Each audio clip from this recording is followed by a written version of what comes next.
Сәлеметсіздер ме балалар? Көңіл күйлерің қандай? Керемет! Сен ақыллысың, сен білімдісің, сен кереметсің. Бүгінгі ана тілі сабағымыз ерекше сабақ. Қазір екі топқа бөлінеміз. Ағаш және кітап тобына бөлінеміз. Өздерің қалаған суреттерді алып топқа бөліне қойыңдар. Бүгінгі сабағымызды жұмбақ шешуден бастайық. Көп әңгімем өлеңім, күнде ақыл беремін. Жақсы көрсе менікім, мен де жақсы көремін. Ол не? Жақсы жарайсыңдар. Балалар, бүгінгі сабағымыз не туралы деп ойлайсыңдар? Ал ендеше кітап неден жасалады? Ағаштан, иә? Оны жақсы біліп отырсыңдар. Ендеше қазір тақтаға кітап пен ағаштың қандай пайдасы бар екенін жазып топтастырайық. Ендеше кітап пен ағаштың пайдасын кім жазады тақтаға? Кім шығарады? Амина келер ғой, Шапағат келер ғой.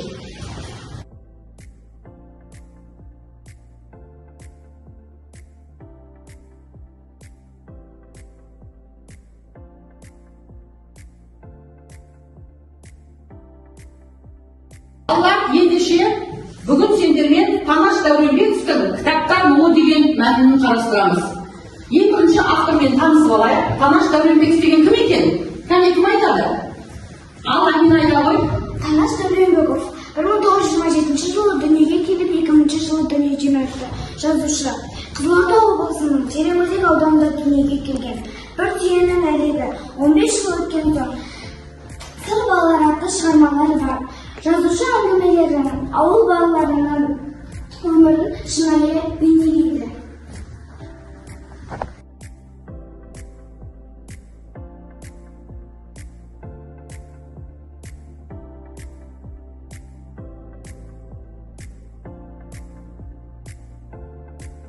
Жалпы кітаптар мұңы деген тақырыптың өзінен мұң деген сөзді естігенде көз алуларына не елестейді?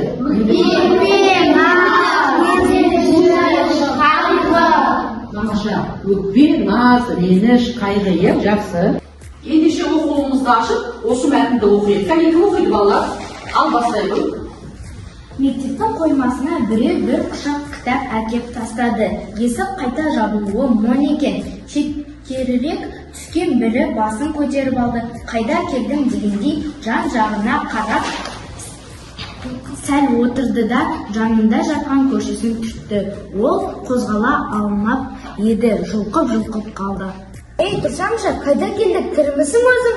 Ой, мазамды алмашы, бүткенше парақтарының пәрі-пәрі шығып, жермен ұшып кеткені жақсы еді.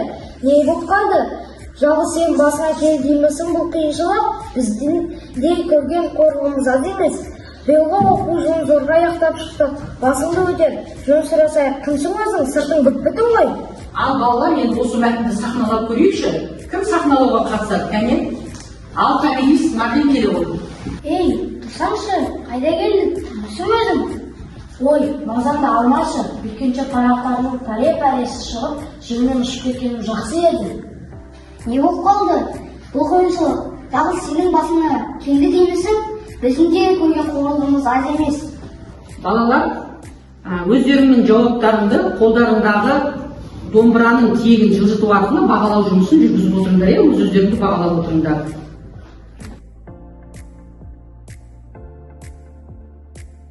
Енді осы мәтінді қалай түсіндіңдер, соны байқау үшін ыстық картоп ойын ойнаймыз. Ал балалар, авторға осы әңгімені жазуға не түрткі болды деп ойлайсыңдар, Кәне кім айтады? Ал Айдек айта ғой. Оқушылар оқулықты оғып тұстамай, бетін сызып бояғаны түрткі болды. Ойлар, қалай ойлайсыңдар? Автор осы мәтінді не үшін жазды екен? Кім айтады? Ал Нұрзада айта ғой.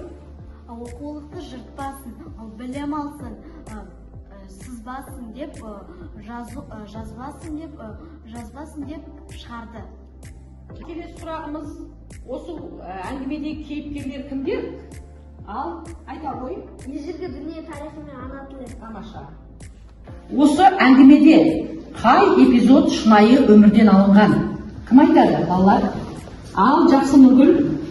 Оқулықтарды сызғаны, жұртқаны, бояғаны шынайы өмірден алынған. Рахмет, тамаша. Ал осы әңгімеде қай эпизод ойдан шығарылған? Кім айтады? Ал Айша айта қой. Шуны кітаптардың өзара сөйлескені шын өмірде олар сөйлесе алмайды. Тамаша. Тағы да кім қандай ойы бар балалар? Ал, кім айтады тағы да? Кімнің қандай ойы бар, Сержан? Оқулыққа көп Еңбек кетсін деді. кететінін білсін деді, иә? Жақсы. Осы оқиғада қай кітап жұбаныш сөз айтты? Кім айтады? Ал Дәурен. Ежелгі дүние тарихы. Тамаша. Автор қандай көркемдеуіш сөздер қолданды осы әңгімеде? Кәне кім айтады? Ал Тәуелис айта ғой.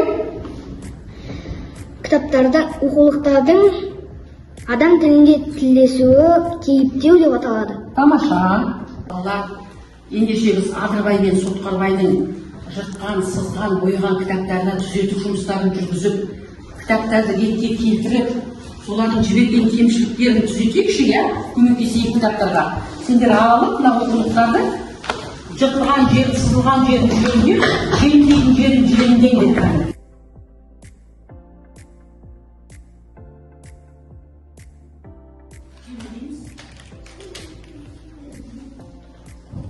Балалар, бағанан бері айтып жатырмыз, енді осы кітаптарда қандай арман болады екен? Бұлардың қандай арманы бар екен, түсіндіңдер ме? Иә. Қандай арман бар?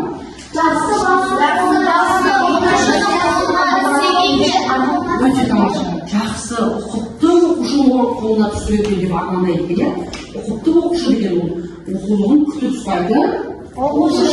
Жақсы, тамаша. Балалар, енді бәріміз тақтаға қараймыз. Тақтадан табло деген ойын ойнаймыз. Сұрақтарға жауап беруіміз керек. Әр ұяшықты ашып. Кәне кім шығады? Ана тілі оқулығы кімнің қолында қор болды? Адырбай деген баланың қолында қор болды. Иелерінен емдеулі кітаптар қайда кездесті? Мектеп қоймасында. Ежелгі дүние тарихы кітабы кімнің меншігінде болды?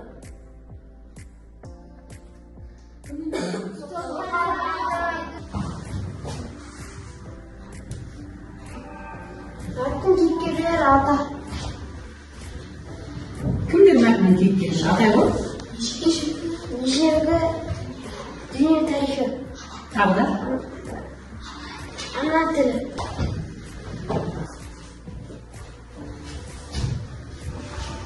Мәтіндегі кейіпкерлер қандай тәсілмен суреттелген?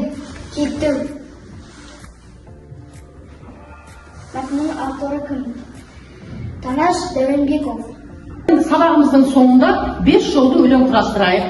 Кәне, 5 жолды өлеңді құрастыруды бәріміз бір-бірімізге көмектесіп жіберейік. Ең бірінші қалай жазамыз?